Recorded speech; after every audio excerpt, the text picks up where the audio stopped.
우선 사연을 말하기에 앞서 제 소개부터 하겠습니다. 순탄치 않은 인생 굴곡을 걸어온 50대 여자입니다. 저는 지방에 있는 가난한 집에서 태어났어요. 그런데도 어렸을 때 멋모르고 허영에 부풀어서 배우가 되겠다는 꿈이 있었어요. 부모님은 배우는 뭐 아무나 하는 줄 아냐며 허튼 생각일랑 접고 얼른 시집이 나가서 애나 낳으라고 독촉을 하셨어요. 제가 진지하게 말씀을 드리고 설득을 해보려고 해도 도저히 말이 통하지 않았습니다. 심지어는 저 몰래 같은 마을에 사는 이웃남이었던 기름집 주인한테 저를 몰래 시집 보내려고 하셨습니다.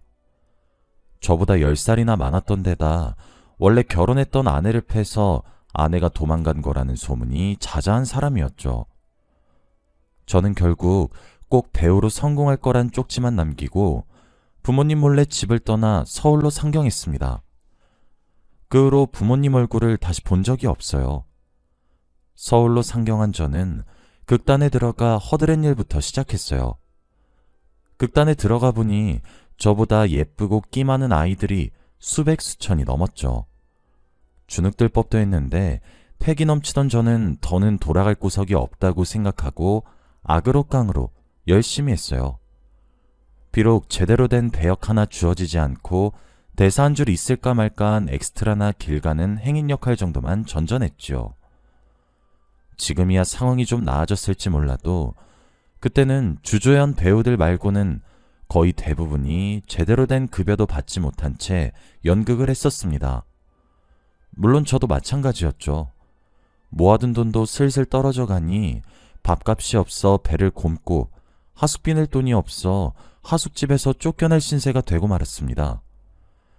그러다 우연히 원래 맡고 있던 배우가 말도 없이 극단을 옮기는 바람에 처음으로 조연 배역을 맡게 되었어요.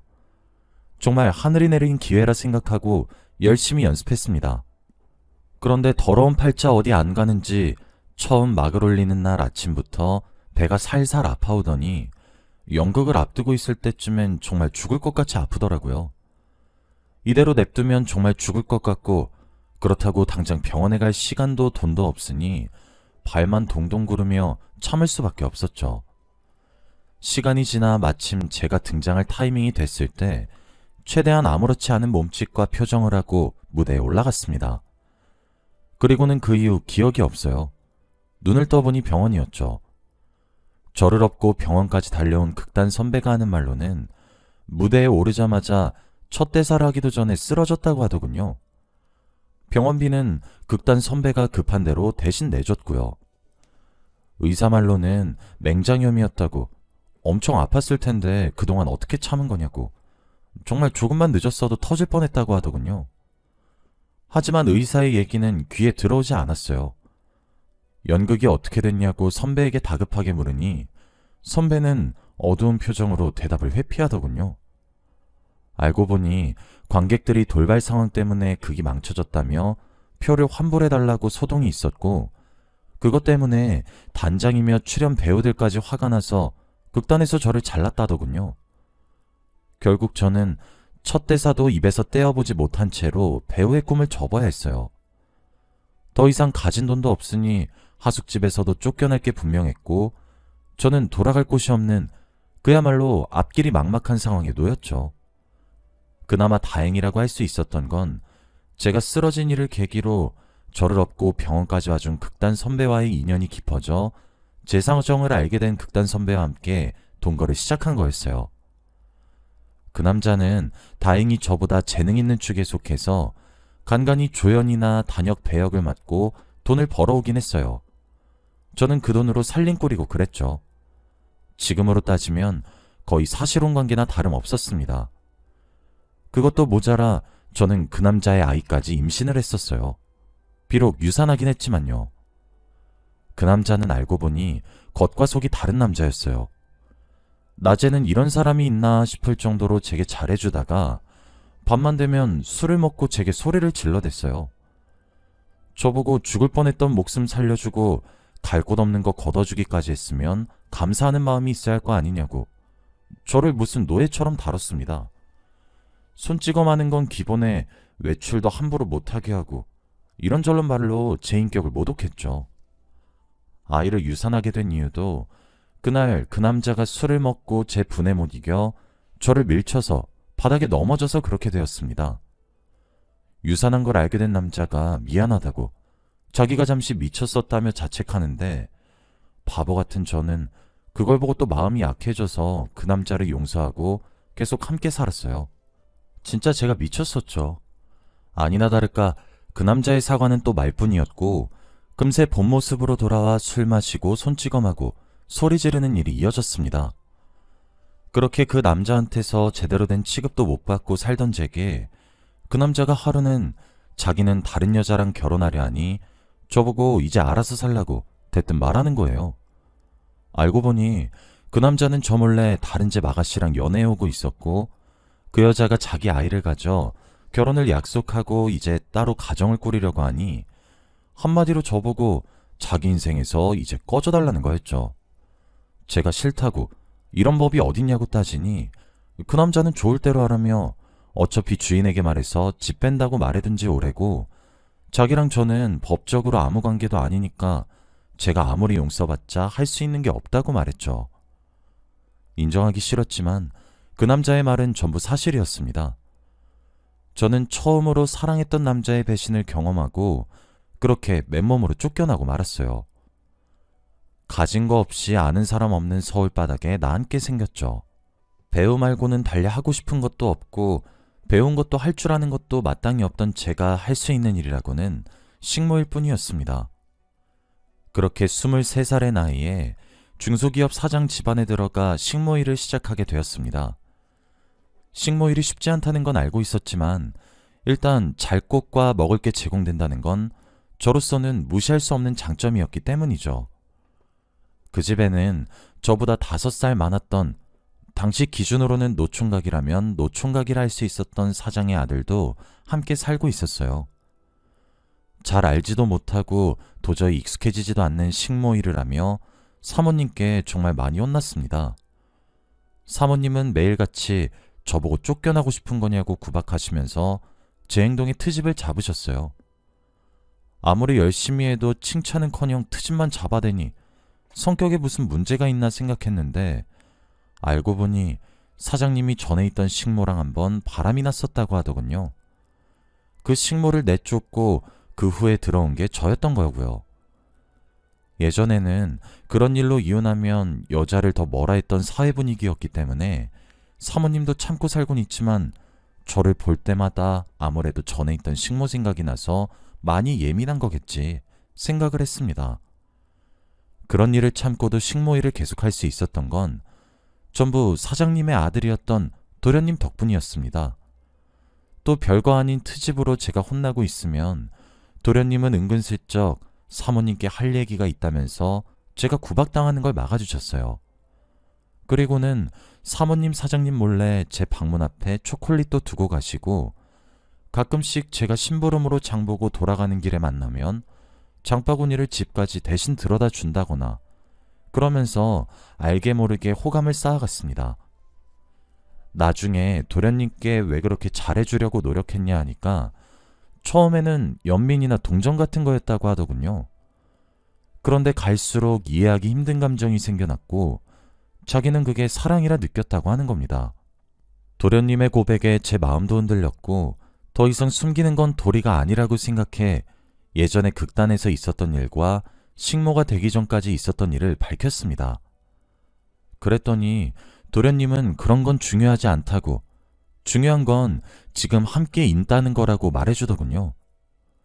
저는 제게 무슨 일이 있어도 감싸줄 것처럼 아량이 넓은 이 남자에게 돌이킬 수 없을 정도로 빠져들게 되었습니다.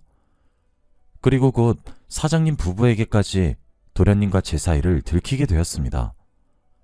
사모님은 당연히 자기가 아들까지 보잘것없는 식모한테 뺏겨야겠냐면서 눈이 뒤집혀라 반대하고 사장님은 전에 있던 식모랑 바람을 피워놓고도 자기 아들만은 식모랑 만나면 안 된다는 건지 반대하셨어요. 그런데 도련님은 28살이나 먹고 자기가 왜 부모님 하란 대로 해야 하냐며 오히려 당당하게 나가셨어요. 도련님이랑 말이 안 통하자 사장님 부부는 결국 저를 차례셨습니다.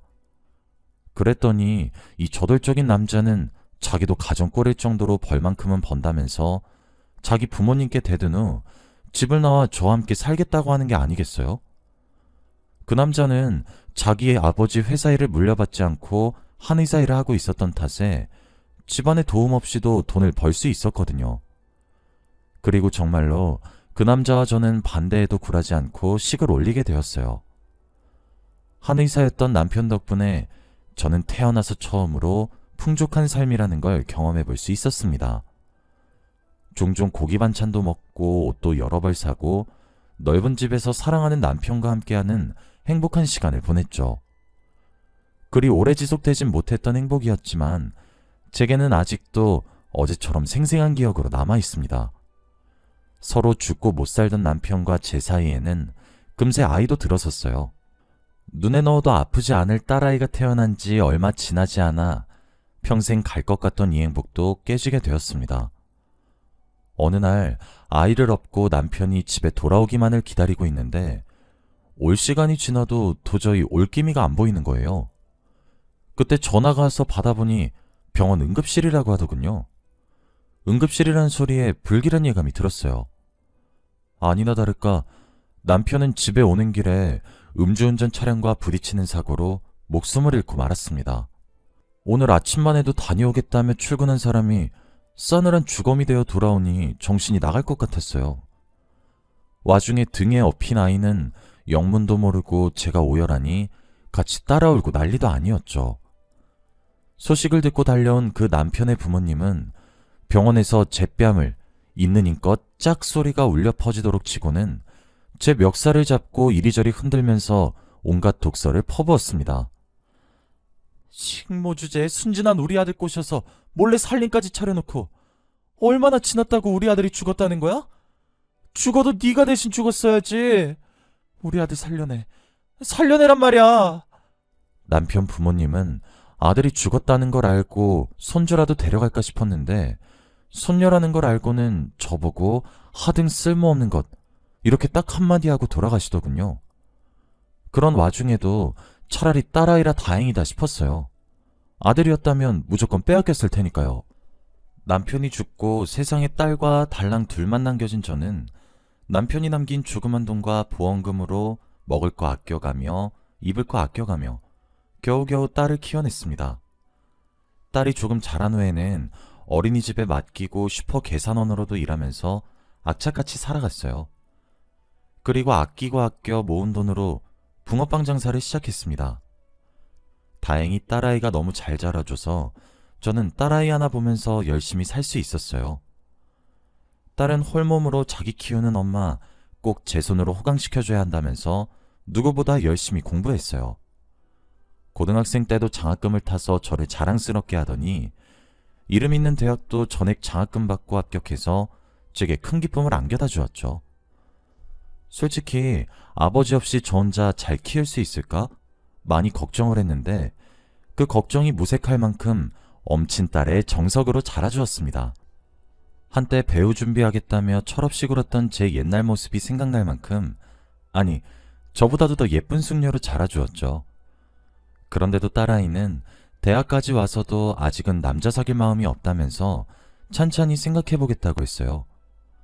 분명 딸아이를 남자들이 가만둘 리가 없었는데 딸아이는 정말 대학 다니는 내내 남자친구 만나는 모습은커녕 아는 남자도 없이 살았어요. 처음에는 저도 겪었던 일이 있었으니 그래 너무 어린 나이에 아무 남자 만나서 상처받는 것보다 만나도 남편처럼 제대로 된 남자 한 명을 만나는 게 차라리 낫다 생각했어요. 그런데 딸아이는 대학을 졸업하고도 딱히 이성을 만날 생각이 없어 보여 도리어 제가 초조해졌습니다. 저러다가 시집은 제대로 가려나? 시집 너무 늦게 가도 안 좋은데? 하면서 뭐든 혼자 척척 잘해내던 딸아이 앞길이 처음으로 걱정되더군요. 그런데 그 걱정이 무색하게 딸아이는 대기업 입사하고 얼마 지나지 않아 제게 소개시켜주고 싶은 사람이 있다면서 한 청년을 데려오더군요. 밖에 잘 다니지도 않고 대학 때는 학점 따야 한다며 졸업하고는 취업 준비해야 한다며 늘 책상머리에 앉아 공부만 하던 딸내미가 언제 또 만나서 사귀게 된 건지 내심 궁금하기도 했죠. 그 청년도 꼭 저희 딸아이처럼 인물도 훤하고 어른인 저한테 늘 싹싹하게 굴어서 천생연분이라 둘이 이제야 만나게 된 건가 보다 싶을 정도로 제 마음에 아주 쏙 들었습니다. 딸아이가 데려온 그 남자는 외모나 인품은 기본에 옵션으로 집안도 좋고 직업도 회계사였기 때문에 제 입장에서는 더할 나위 없는 사윗감이었어요. 남자 보는 눈은 저보다 나은 것 같아서 다행이었죠. 그리고 무엇보다도 딸아이와 예비 사이가 너무 사랑하는 것처럼 보였기에 감히 반대할 생각도 안 들었습니다. 딸아이의 행복이 곧 제 행복이었으니까요. 문제는 남자 쪽 집안이었습니다. 예비 사위 집안에서 저희 딸 보고 아버지 없이 자란 데다가 집안도 볼품없고 도저히 급이 안 맞아서 자기 아들 못 주겠다고 하더군요. 그 말을 전해 듣는데 딸아이한테 어찌나 미안하던지 차마 말로 다 할 수 없었어요. 자기 엄마가 남편 잡아먹은 더러운 팔자라 아빠 없이 자라온 것도 모자라 졸지에 사랑하는 사람이랑 결혼도 못하게 되는 건가 싶어서요. 이대로 딸아이 앞길에 장애물로 남는 엄만 되기 싫었기에 예비 사위댁에 전화해서 한 번만, 딱 한 번만 같이 식사해보고 그러고 난 후에 다시 재고해보시라고 저자세로 연락드렸습니다.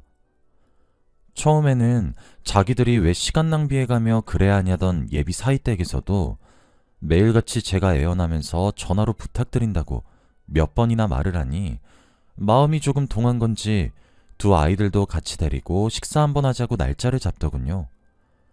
상견례나 다름없는 절호의 기회라고 생각을 해서 그 길로 바로 백화점으로 가서 난생 처음으로 비싼 옷도 사보고 사칠한 걸 부려봤어요. 이렇게라도 안 하면 예비 사위댁한테 딸아이 체면이 안 설 것 같아서였죠. 약속 당일에 미리 준비한 비싼 옷을 입고 미용실까지 가서 바짝 힘을 주고 레스토랑으로 갔습니다. 얼마 안 있어 딸아이와 예비 사위도 도착하고 예비 사돈댁도 도착했죠. 딸에게 듣기로는 예비 사위의 외가가 유서 깊은 교육자 집안이라더군요. 아니나 다를까 멀리서 걸어오는 거 보는데 딸의 예비 시모 될 사람은 누가 봐도 기품 있어 보이는 걸음걸이로 자기가 사모님이라고 말하는 것 같았어요. 분명 예비 시부도 자리에 참석한다고 들었는데 막상 도착한 건 예비 시모 혼자라 의아해하고 있으니 남편은 잠시 급한 일이 생겨 조금 있다가 늦게 도착할 거라고 말해주더군요. 그렇게 예비 사위와 딸아이, 저 그리고 예비 사돈댁은 어색한 분위기 속에 식사를 했습니다. 딱 봐도 태어났을 때부터 귀하게 자랐을 것 같은 고고한 사모님이라 설득시키기 쉽지 않겠다 각오하고 있었는데 의외로 예비 사돈댁은 말귀가 통하는 편이었습니다. 자기도 처음에는 홀어머니 아래서 자란 아이 며느리로 맞이해야 하는 거 반갑지 않았지만 자식 이기는 부모는 없는지 아들이 너무 진심인 것 같고 저희 딸아이를 가만 살펴보니 엔간한 부잣집 아가씨보다도 능력 있고 예의 바르고 해서 자기도 편견을 벗었다고 하더군요. 다만 지금 이 자리에 없는 자기 남편이 죽어도 안 된다며 어딜 애비도 없고 근본 없는 애를 세상 무서운 줄 모르고 집안에 함부로 들일 생각하냐고 자기 죽으면 그때나 결혼하라고 그 전까지는 절대 안 된다고 엄포를 놓았다네요. 그러니 자기는 이미 허락할 마음도 어느 정도 생겼고 정말로 두 아이 맺어지는 거 보고 싶으면 나중에 자기 남편 왔을 때 서로 진지하게 얘기해보라고 하더군요. 남은 건 예비 사위 아버지뿐이라 레스토랑에 도착하기만을 목 놓아 기다리니 얼마 안 있어 예비 사돈댁이 입구 너머를 가리키며 저기 오네요 하고 손짓하더군요. 예비 사돈댁이 가리킨 방향으로 고개를 돌리니 한 중년 남자가 허둥지둥 뛰어오고 있었습니다. 그런데 가까이 다가오면 다가올수록 어딘가 낯익은 얼굴 같았어요. 예비 사위의 아버지에게 눈을 고정하고 누구였나 곰곰이 생각하던 그때 제게 먼저 인사를 건넸고 제대로 고개를 들어 얼굴을 가까이서 확인하는 순간 비명을 지를 뻔했습니다. 예비 사위의 아버지는 다름 아닌 제가 어렸을 적 극단에서 만나 함께 동거하고 유사한 아이의 아버지였던 그 남자였어요. 그 남자도 저를 알아본 듯 순간적으로 흠칫하는 눈치였습니다. 그 남자를 보자마자 옛 기억이 떠올라서 머릿속이 너무 복잡해졌어요. 음식은 몇 술 뜨다가 숟가락을 놓아버렸고 설상가상으로 머리까지 아프더군요. 누가 봐도 안색이 안 좋아 보였는지 딸아이가 걱정스러운 어투로 괜찮냐고 집에 갈까? 하고 묻길래 힘없이 고개를 끄덕였습니다. 식사 자리는 일찍 끝나버렸고요. 그리고 집으로 돌아가서 딸아이에게 정말 미안하지만 그 결혼 포기하라고 말했습니다. 모든 게 잘 풀려가는 줄 알던 딸아이는 깜짝 놀라서 이유를 물었지만 차마 딸아이에게 그 남자와 있었던 일을 얘기해 줄 순 없었어요. 결국 만나보니 어떻게 결혼한다 쳐도 한쪽이 너무 기우는 결혼이라 네가 행복하지 않을 것 같아서 걱정된다 한마디 해주고 말았습니다. 딸은 말도 안 된다고 그런 이유가 세상에 어디 있냐며 며칠간 밥도 안 먹고 저와 얘기를 나누려 하지도 않고 그냥 저와 같은 공간에 있으려 하지도 않았어요. 예비사위도 전화 와서 왜 갑자기 마음이 바뀐 거냐고 묻는데 해줄 말이 없더군요.